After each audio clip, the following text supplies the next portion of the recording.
हमारे पास बहुत लोग आते हैं और बहुत सारे क्वेश्चंस पूछते हैं, अक्सर टैरो को लेकर खासकर, क्योंकि लोगों को लगता है कि भाई जब हम पत्ते उठा रहे हैं, कार्ड्स उठा रहे हैं, तो हो सकता है कार्ड्स बदल जाए और हमारा आंसर बदल जाए। तो हमें सुनना है या जो हमें लगता है कि हमारे लिए बहुत अच्छा है, हमें वो आंसर मिल जाए, तो इससे और कुछ बढ़िया हो ही नहीं सकता। मैं आपको ये बोलूँगी कि ऐसी कोई बात नहीं है। ऐसा नहीं है कि हमें हमारा आंसर मिल जाए तो ही वो बेस्ट होगा।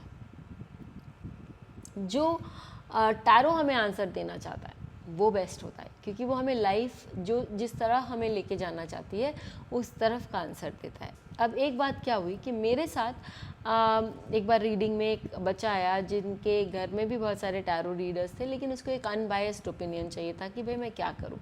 तो उसने मुझे एक क्वेश्चन पूछा। उसने मुझे पूछा कि भाई क्या मैं अपने पोस्ट ग्रेजुएशन के बाद एक अच्छा जॉब देख सकता हूँ।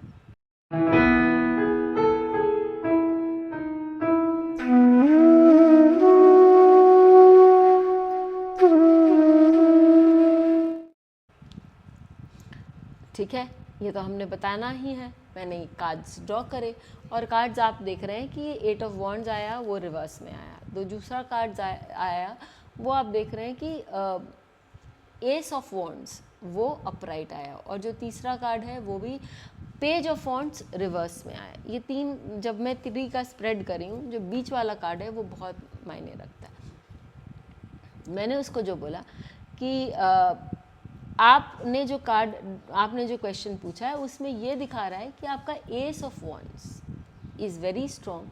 एंड एस ऑफ वॉन्ड्स जो बोल रहा है, जो एनर्जी कार्ड्स हैं ये सारी, आप जिसमें एनर्जी डालना चाह रहे हैं, जिस जॉब में या जिस काम के प्रति, जो पढ़ाई करके आप जिसमें एनर्जी डालना चाह रहे हैं, वो आपके लिए शायद राइट जॉब नहीं हो, वो आपके लिए राइट काम नहीं हो। आपके लिए बहुत ज़रूरी है कि आप अपना एक जॉब जो है वो एक नए एरिया में, नए काम में ढूंढें, ताकि आपको एक नाम और शोहरत मिले। हो सकता है कि आप वहाँ पर स्टेइंग पावर नहीं हो, आप सोचें कि वो मेरे लिए सही नहीं है, मैं आगे बढ़ना चाहती हूँ, लेकिन इसका निष्कर्ष क्या होगा। मैंने एक और कार्ड उठाया था जो वापस मुझे उस जॉनर का सबसे बड़ा कार्ड मिला। वो कार्ड कौन सा था? वो कार्ड था आपका किंग ऑफ वॉन्ड्स। तो मैंने उनको बोला कि भाई आप यदि वहाँ पर रुक जाते हैं, आप हड़बड़ी नहीं करते हैं कि नहीं ये जॉब नहीं करना है, नहीं ये पढ़ाई नहीं करनी है, तो आगे आपको बहुत अच्छा रिजल्ट्स मिलेगा।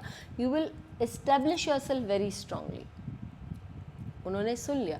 उन्होंने काफ़ी देर वो बात करी और उसके बाद और भी बातें करी, और जाते जाते लास्ट में पूछा कि just want to know if computer engineering is good for me. Obviously मुझे तो बताना था, लेकिन मैं आप लोगों को एक चीज़ बताना चाहती हूँ।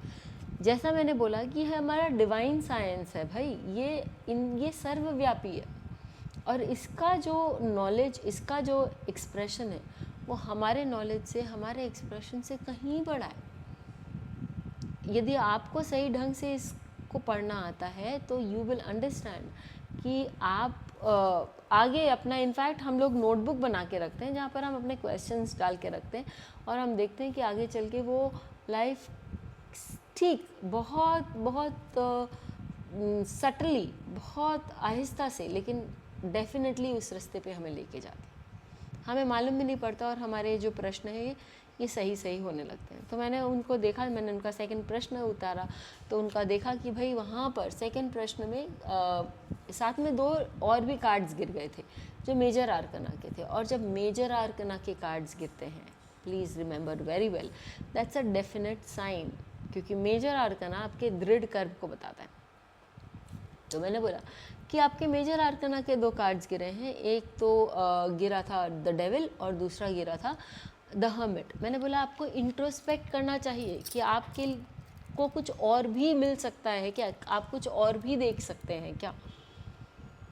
आप शायद इसमें पूरी तरह से इंट्रोस्पेक्शन नहीं करें, और आप खाली मटेरियल वैल्यू के कारण, जो डेविल हमें बता रहा है कि आपको इसमें से क्या लाभ हो सकता है, आप कितना पैसा कमा सकते हैं, आप कितना नाम कमा सकते हैं, इसलिए आप इस कंप्यूटर साइंस में जाना चाह रहे हैं। लेकिन आपके पास ऑप्शन आगे चल के होगा, क्योंकि आप जब आगे और सोचेंगे देखेंगे तो आपके पास एस ऑफ वॉन्ड्स। अब आप देखिए एस ऑफ वॉन्ड्स दोनों बीच में ही आ रहा है और दोनों क्वेश्चन में आ रहा है। एस ऑफ वॉन्ड्स बोल रहा है कि आपको कहीं ना कहीं चेंज करना पड़ेगा, और कहीं ना कहीं चेंज की बात नहीं है, नई एनर्जीज आपके लाइफ में आएंगी, आप उनका इस्तेमाल करिए और वही आपको आगे बढ़ाएंगे।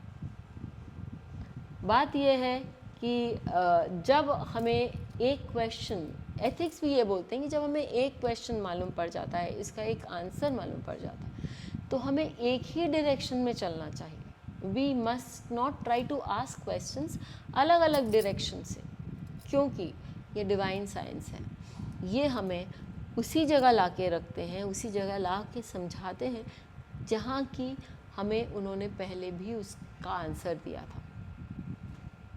तो आप यदि किसी भी चीज़ को बार बार पूछेंगे और वो चीज़ आपको अलग अलग ढंग से, और आपको आंसर तो सेम मिलना ही है, तो वो लाइफ में और स्ट्रांगली इस्टेब्लिश होता है, क्योंकि the divine is now telling you very strongly, बहुत कैटेगरिकली आपको ये बात बता रहे हैं कि भाई आपको ये तो निष्कर्ष लेना ही पड़ेगा, या आपको ये विकल्प अपने लाइफ में देखना ही पड़ेगा। तो best to have a open mind, एक खुले दिमाग के साथ चलिए कि ठीक है, जो आंसर मिलेगा उस पर सोचेंगे, उस पर काम करने की कब की बात सोचेंगे, और एक नई दिशा में आगे बढ़ने का भी आप यदि सोचेंगे तो लाइफ आपको उसी दिशा में ले जाएगी जिस दिशा के लिए आप यहाँ इस धरती पर आए हैं। ज़रूर लिखकर बताइए कि आपको ये वीडियो कैसा लगा और आपने इस वीडियो से क्या सीखा। फिर मिलेंगे, तब तक के लिए धन्यवाद। बेल आइकन को दबाएं ताकि आपको वीडियोस की अपडेट मिलती रहे। हमारे वीडियोस को लाइक करें, शेयर करें, उन पर कमेंट करें और हमारे चैनल को सब्सक्राइब करना न भूलें।